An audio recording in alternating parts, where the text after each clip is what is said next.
My name is Carrie MacArthur. I'm a filmmaker, and today I want to tell you 8 things I've learned since making The Orchard, which is my partner's and my first dark drama feature film. A few things about me to put this commentary in context. I grew up in Calgary, Alberta, Canada, and I've been writing screenplays since I was in my late 20s. I've subsequently become a film scholar and wrote my dissertation on how successful filmmakers in Canada regard, but more often disregard, normative ideas about screenplays.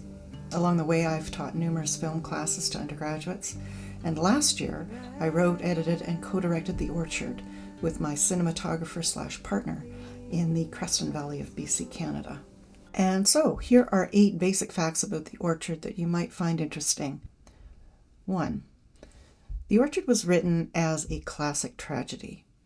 I recall vividly a couple of students after one of my film classes approaching me to talk about Breaking Bad. They were literally stammering with excitement about it.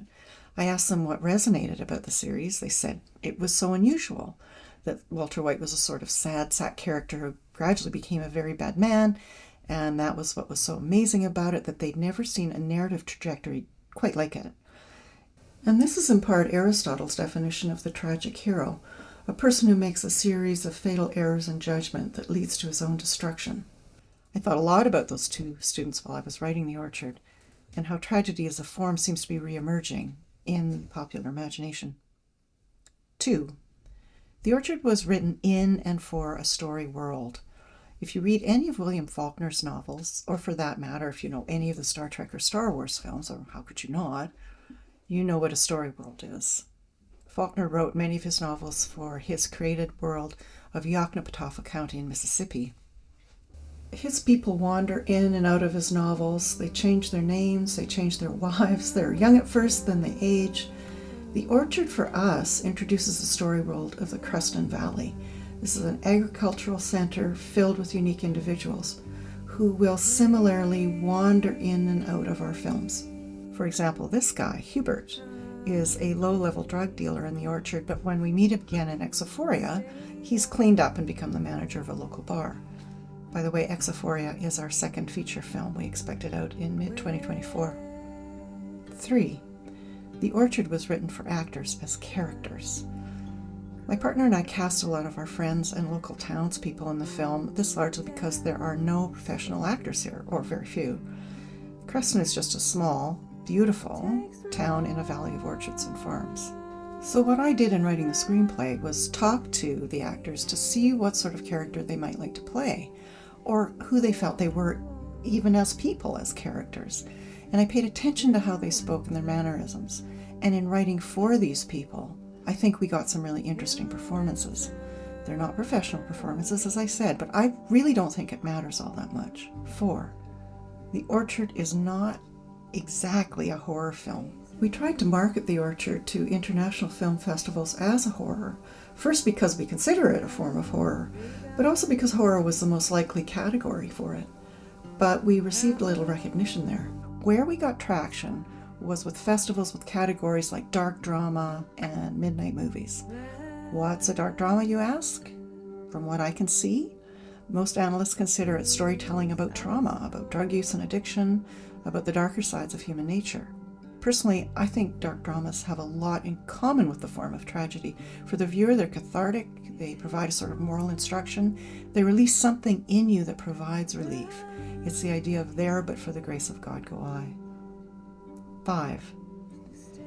The Orchard was made for a very particular audience. It's not for everyone. I think if you're a filmmaker, or if you're setting out to be a filmmaker, this is a valuable thing to remember. There will be a lot of people who will hate your movie.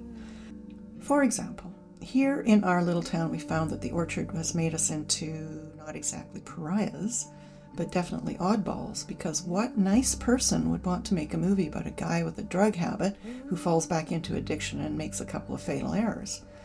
Now, you may not be making a horror film or a dark drama, it doesn't matter. Just know that some people are going to hate your film and they'll never look at you the same again, and that's their problem, not yours.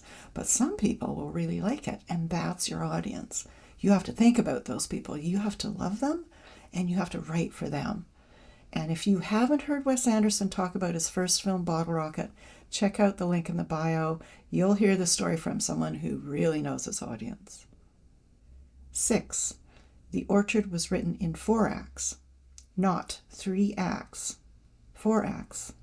I have an entire rant about screenplay structure, all based on my PhD research, but I'll get into that another day. In fact, don't get me started because we'll be here all night. 7. The Orchard was cut to music.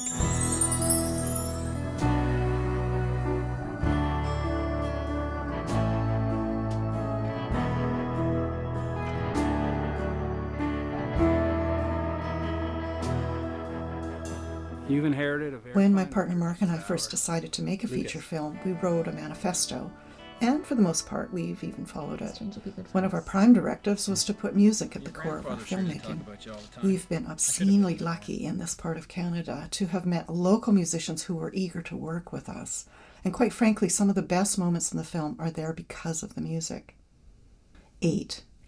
And finally, The Orchard got sold. It got sold largely because of our distributors, Bayview Entertainment.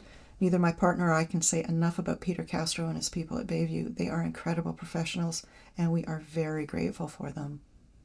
So as you can see, there's a lot to unpack about each of these factors, which I do plan to talk about in subsequent videos.